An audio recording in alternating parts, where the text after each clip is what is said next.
Hablar sobre este tema con el origen de la iglesia. La iglesia nació empoderada, la iglesia nació con poder, la iglesia nació revestida de autoridad. De hecho, cuando usted ve el capítulo 2 del libro de los Hechos, es el momento cuando se cumple el mandato profético de Jesús: vayan a aquel lugar, vayan a Jerusalén, no se muevan de aquel lugar hasta que haya venido sobre ustedes el Espíritu Santo de Dios, y entonces tendréis poder. La palabra poder en griego viene de un origen que significa capacidad de movilizar cosas, el dínamo, ¿no? Capacidad de hacer que lo que no se mueve, se mueva. Capacidad de hacer de que lo que no funciona, funcione. Capacidad de hacer que lo que está estático comience a generar un trabajo. ¿Y saben qué? No hay trabajo hasta que no hay movimiento. La iglesia nació para generar movimiento. Por eso la iglesia fue perseguida desde su nacimiento. ¿Para qué? Para que se mueva, para que camine, para que se multiplique. Y de hecho, cuando usted ve inclusive en el Antiguo Testamento lo que pasaba en Egipto, cuando los egipcios oprimían a los hebreos, dice la palabra, y esto me encanta, que mientras más oprimían a los hebreos, más se multiplicaban. Mientras más los golpeaban, más crecía, más números eran, mayoritarios y más fuertes se tornaban. La iglesia en toda su historia ha dado evidencia de que cuando más nos oprimen, más nos multiplicamos. Cuando más derechos nos quieren quitar, más nos multiplicamos. Cuando más nos quieren perseguir, más nos multiplicamos. Cuando nos quitan las plazas, nos vamos a las catacumbas, a las cuevas, y desde las cuevas hemos predicado. Cuando nos quitan los parques, nos vamos a las lomas, a las montañas, y en las lomas y las montañas, allá hacemos nuestra morada y hacemos que el evangelio también se multiplique. Hablar de una iglesia empoderada es hablar de hombres cuyo accionar y paso por la historia dejó marca, dejó huellas. Usted, si es iglesia de Cristo, si es iglesia de Dios, tiene que estar preparado y preparada para dejar un legado. No se puede vivir sin un legado, no se puede vivir sin una huella. Por donde usted pase, la gente tiene que decir: por aquí pasó un redimido con la sangre de Cristo. Por aquí pasó alguien que le creyó a Dios y dejó su huella aquí a su paso. Una iglesia empoderada deja huellas por donde pasa, deja huellas por donde va. Desde niño me hablaron en los seminarios y en las escuelas bíblicas de un personaje que marcó mi vida. Se trata de John Wesley, uno de los grandes hombres de Dios desde Inglaterra. John Wesley decidió en algún momento redefinir su vida y decidió cambiar a Inglaterra. Pero no cambiar a Inglaterra con la guillotina que cambió a Francia con la Revolución Francesa, no. Cambiar a Inglaterra empoderando a los hombres y mujeres de Dios para que vayan a la sociedad a transformar la sociedad. John Wesley tomó toda una generación y predicaba 10, 15 veces en el día, y tan solo se paraba en las plazas. Y cuando comenzaba a hablar, la gente comenzaba a acercársele a él y a conocer del Cristo y del evangelio que se le había ocultado. Pues debo decirle, para no hacerle larga esta historia, que es bastante extensa, que de esas predicaciones de John Wesley nacieron gente tan grande como William Wilberforce. William Wilberforce fue un joven wesleyano, legislador, que durante décadas introdujo al Parlamento británico una ley que buscaba abolir la esclavitud en todo el imperio británico. Recuerden que estamos hablando de tiempos de colonización, donde el reino británico tenía colonias en África, tenía colonias en América, tenía colonias en Asia, y para poder desarrollar su imperio económico necesitaba una industria de esclavos bastante grande, bastante amplia. Pues John Wesley le enseñó a ese joven William Wilberforce que todos los hombres somos iguales ante Dios, que nacemos libres y que libres debemos morir porque nos hizo a todos de la misma manera y con los mismos derechos.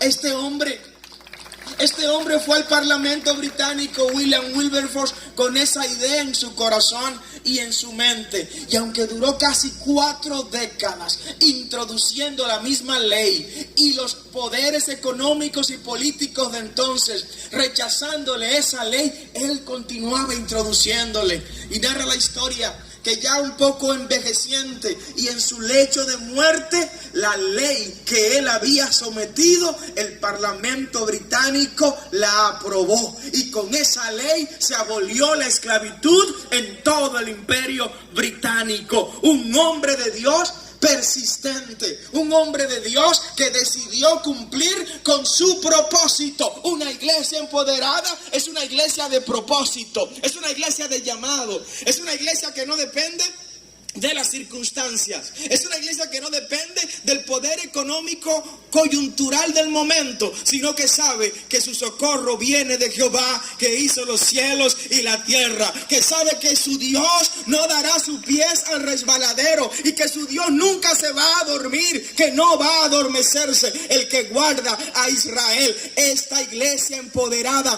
cuenta con un Dios que la va a multiplicar, por más que quieran humillarla, golpearla y maltratarla. La esclavitud fue abolida en el imperio británico por un hombre de Dios perteneciente a una iglesia empoderada. Pero ese mismo John Wesley fue el que impidió que en Inglaterra ocurriera lo que ocurrió en Francia con el derramamiento de sangre con la Revolución Francesa. Fíjense que la revolución que se dio en Inglaterra fue distinta. Fue la revolución industrial, donde la máquina de vapor comenzó a acelerar la producción de la industria, donde los aparatos mecánicos y electromecánicos comenzaron a multiplicar las riquezas del imperio británico, y ahí se le dio autoridad y poder a la clase laboral para que también sea importante, contrario a lo que ocurrió con la Revolución Francesa, que se dieron cambios trascendentales, cambios muy grandes, pero sobre la base de la muerte y de la sangre. Por primera vez, ¿dónde estaría abierta? Nunca lo dijo la Constitución. A partir del 2010 se sabe de manera clara e innegociable que la Biblia está abierta en el centro del escudo, en el Evangelio de Juan, capítulo 8, versículo 32, que dice: y conoceréis la verdad, y la verdad os hará libre. Igual legislamos en esos 4 años para impedir el aborto en República Dominicana. Igual legislamos en esos 4 años para impedir el matrimonio entre personas de un mismo sexo en nuestro país. Igual legislamos para que los pastores evangélicos tengan derecho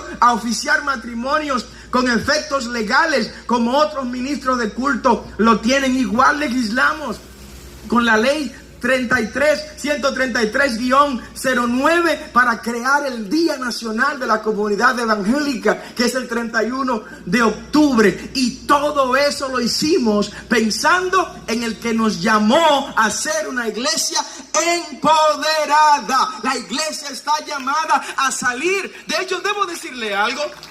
La palabra eclesia, que es de donde viene el término iglesia en español, es un término griego, eclesia.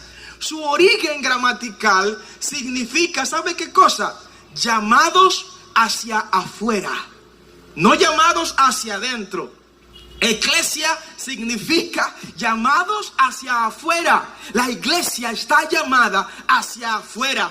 al templo vamos a entrar a alimentarnos de la palabra que Dios nos manda a través de sus profetas. Pero luego que nos hartamos de esa palabra, tenemos que salir a compartirla en la calle. Tenemos que salir a dirigir las juntas de vecinos. Tenemos que salir a dirigir las asociaciones de padres y amigos de la escuela. Tenemos que salir a dirigir los sindicatos de transporte, los sindicatos de profesionales, los sindicatos de trabajadores. La iglesia tiene que salir a poseer el Congreso de la República Dominicana con diputados y diputadas que amen a Dios, que defiendan los principios judeocristianos, con senadores que no vayan a cogerle dinero a Odebrecht, que no vayan a cogerle dinero a la Sunland, que no vayan a postrarse ante la corrupción de este tiempo, sino gente que vayan a promover los principios del reino.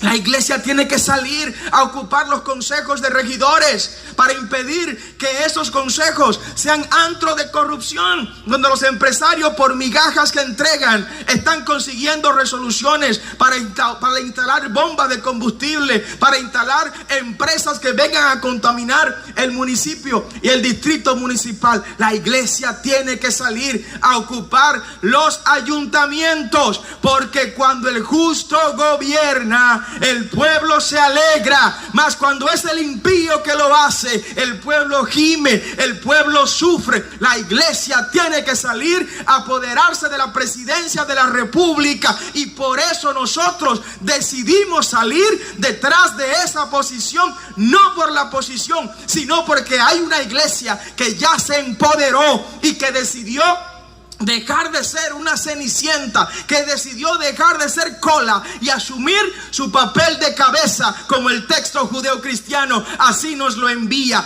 No se quede de brazos cruzados. El que se hace silencio cuando tiene que hablar en favor de la justicia, se está haciendo cómplice de la injusticia. Decía Martin Luther King: lo que más me preocupa no es la maldad de los perversos, sino el silencio de los buenos. Si hay algún bueno en este lugar, yo quiero que se ponga de pie en esta hora y le dé un aplauso de compromiso al Señor, diciendo: no voy a hacer silencio a las injusticias, no me quedaré callado ante las violaciones de los pactos y de los acuerdos. Vamos a castigar a los que no cumplen su palabra, y le demostraremos que hay una iglesia empoderada en el distrito municipal y futuro municipio de Verón, en la provincia de la Altagracia. Dios le bendiga y Dios le guarde. Porque aún hay esperanza. Carlos Peña, yo soy tu presidente.